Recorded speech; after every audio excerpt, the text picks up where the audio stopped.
ফুলুরির ভর্তা বানাচ্ছি, খেতে খুবই টেস্ট। পান্তা ভাত দিয়ে খাবেন এই গরমে, খুব খেতে ভালো লাগে। গরম ভাত দিয়েও খেতে পারেন, পান্তা ভাত দিয়ে বেশি মজা লাগে খেতে। আমার কাছে তো পান্তা ভাত দিয়ে বেশি ভালো লাগে। এখন আপনারা গরম ভাত দিয়েও খেতে পারেন, বেশি কিছু জিনিস লাগে না।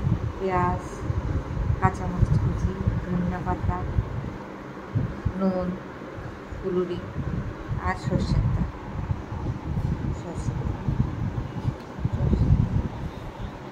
সর্ষের তেলটা দেবেন, ঝাঁঝ ঝাঁঝ হবে খেতে, খুব তখন আরও ভালো লাগে।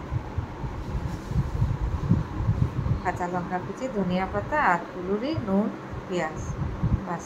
আর ফুলুরিটা তো জানেনই আপনারা কী করে বানানো হয়, বেসন দিয়ে। বেসনের গোলার সাথে একটু মরিচের গুঁড়া, জিরের গুঁড়া, নুন, বেসন, হলদি দিয়ে ছোটো ছোটো বল বানিয়ে তেলে ভেজে নেবেন ফুলুরিটা।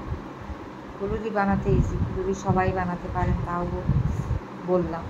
ফুলুরি আপনারা ঘরে বানিয়ে নেবেন, বানিয়ে ভর্তাটা বানিয়ে খাবেন, খুব খেতে ভালো লাগে।